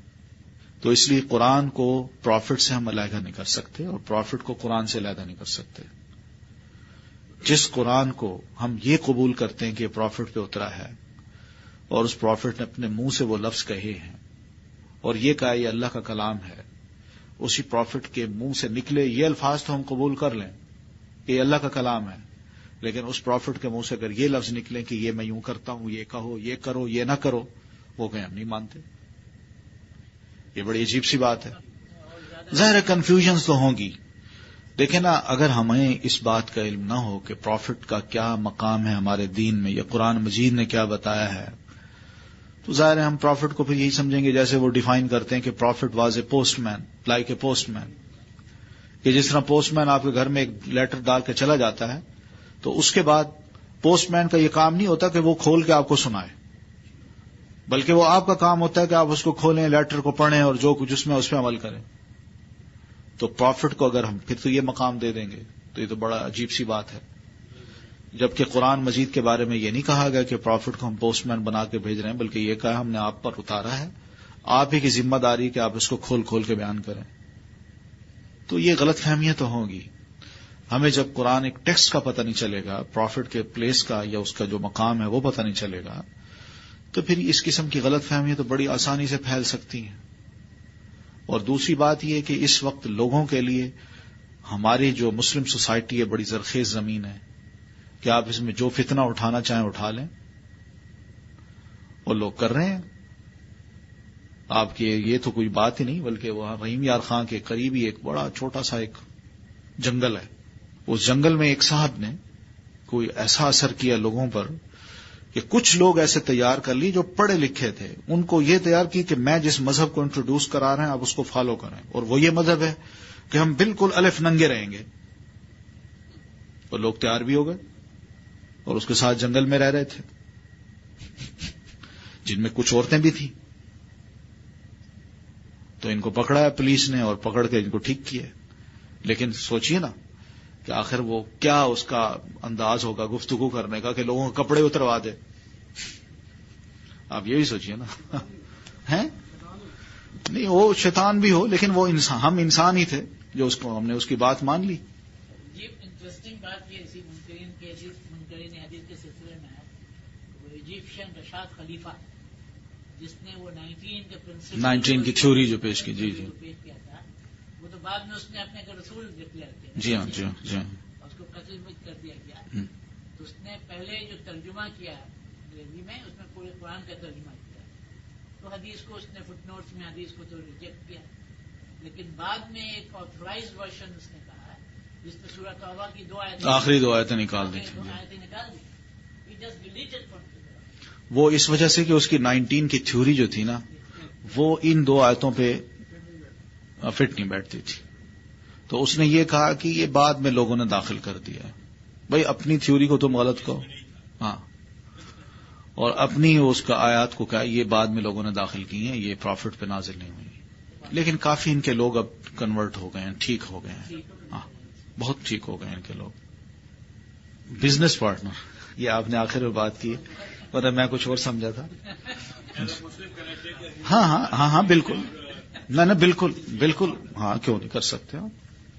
پروفٹ نے کیے ہیں بزنس جوز کے ساتھ، اور مسلمز نے آپ کے دور میں کرسچنز کے ساتھ بہت سے بزنس کیے ہیں، اور جو کفار مکہ تھے ان کے ساتھ بھی آپ کے بزنس ہوتے تھے. کفار مکہ بھی مشرک تھے. جی نہیں، دوست نہیں، دوست کی بات نہیں کر رہا میں، صرف بزنس کی بات کر رہا ہوں. وہ ٹھیک ہے، وہ کیا جا سکتا ہے. دوست بنانا ہے تو پھر اس میں اپنے ایمان کو ذرا تھوڑا سا اسٹرانگ رکھنا ہوگا، تاکہ اس کو گفتگو میں ہی تھوڑا تھوڑا میسج بندہ دیتا رہے. ہاں بالکل بالکل صحیح ہے.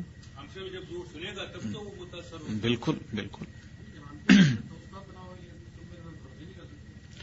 نہیں دیکھیں نا، بزنس میں جو انہوں نے اصولی بات کی نا وہ یہی ہے. ایک تو دوستی ہے نا، میرا کوئی اس سے کوئی بزنس نہیں، کوئی تعلق نہیں، ویسے میں اس کے ساتھ دوستی رکھوں تو اس صورت میں تو غلط ہے. یعنی قرآن میں آتا ہے نا کہ ان کو بتانا جگری یار مت بناؤ، کہ اپنے دل کی باتیں میں ان کو کھول کھول کے بیان کر دو. لا یعلونکم خبالا، وہ تمہیں نقصان دینے میں کوئی کسر نہیں چھوڑیں گے. یہ تو قرآن مجید کے الفاظ ہیں. یہاں یہ بات ہے، اس میں یہی ہے کہ ایک میوچل انڈرسٹینڈنگ ہوتی کہ میں آپ کو یہ پیسے دے رہا ہوں اور یہ چیز خرید رہا ہوں، اور ٹرسٹ ہے کہ یہ میں بے ایمانی نہیں کروں گا، یہ بھی نہیں کرے گا. اب یہ چیز چلتی ہے تو اس میں تھوڑی تھوڑی بہرحال بندہ بات فیڈ کر سکتا ہے. نہیں یار ہمارے دین میں یہ بات ہے، میں مسلمان ہوں اور یہ چیز میں کہتا ہوں، میں فیئر ہوں، اس چیز میں کوئی ایسی چیز نہیں ہوگی، تمہیں کوئی دھوکہ نہیں دوں گا، کوئی ایسی بات نہیں ہوگی، تم بھی میرے ساتھ نہ کرنا. تو یہ وہ چیزیں ہیں جو کہ دوسرا ایکسپٹ کرتا ہے. اچھا یہ تو بڑے اچھے لوگ ہیں. کل میں نے شاید ذکر کیا تھا اس سلسلے میں کہ مسلمانوں نے اپنے دین کو جو باہر پھیلایا ہے اس کی ایک بنیاد یہی تھی کہ وہ حلال اور حرام کا جو مسئلہ تھا اس کو بڑی اہمیت دیا کرتے تھے. اس لیے جب حلال کے مسئلے کو سامنے رکھتے تو یہ سوچ ہی نہیں سکتے کہ میں دوسرے کو ڈیسیو کروں، سوچ ہی نہیں سکتے تھے. اور اس چیز سے لوگ متاثر ہوتے تھے، اچھا یہ وہ دین ہے جو مسلمان ہمیں پیش کر رہے ہیں، اس طرح ڈیلنگ ہے ان کی، کہ ہم بھی مسلمان ہوتے ہیں. تو ایسے کوئی حرج نہیں، ہم ان کے ساتھ ڈیل کر سکتے ہیں، بزنس بھی کر سکتے ہیں، پارٹنر بھی بنا سکتے ہیں، ان کو جابز بھی دے سکتے ہیں اور ان کے ہم بھی جابز کر سکتے ہیں.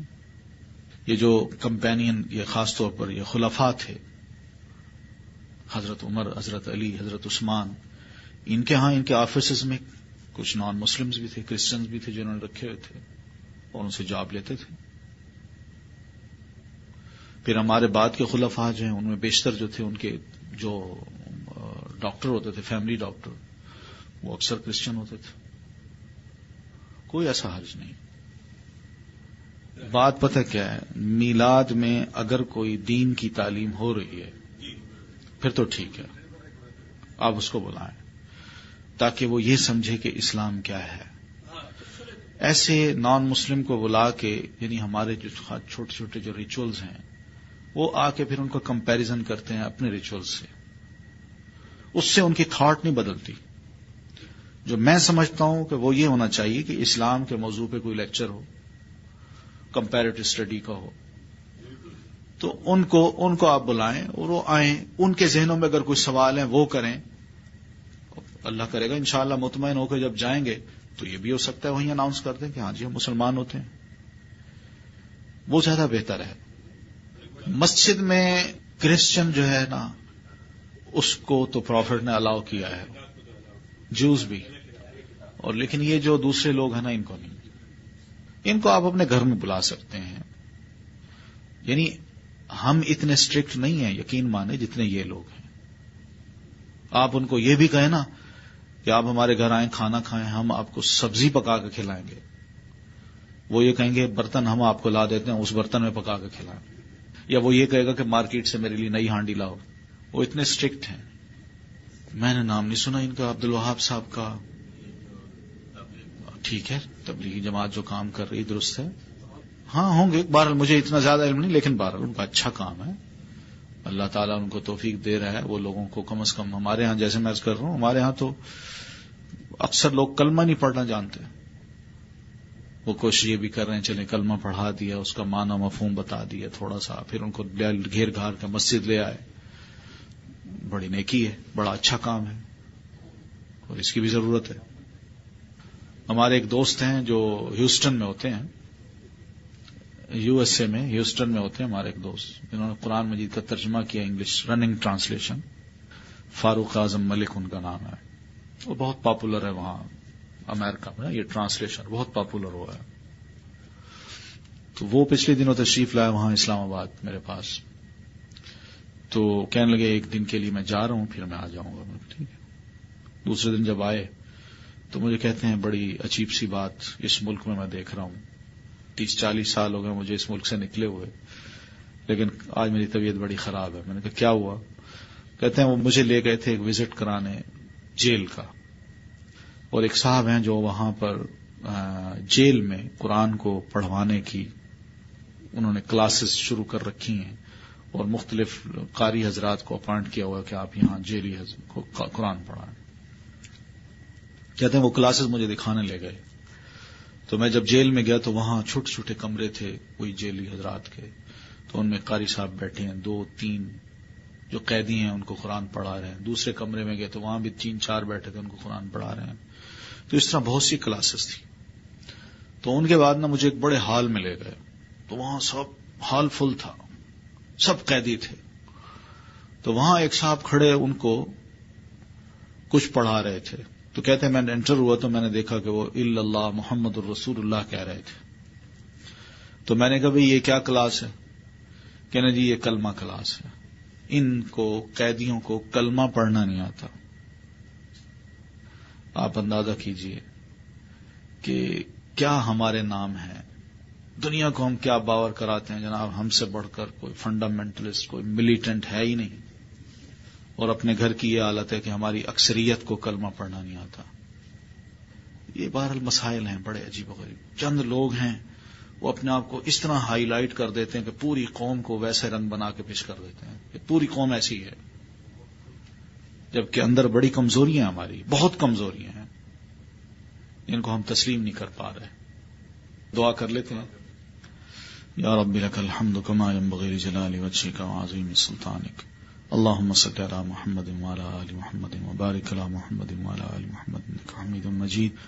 ربنا آتنا في الدنيا حسنة وفي الآخرة حسنة وقنا عذاب النار.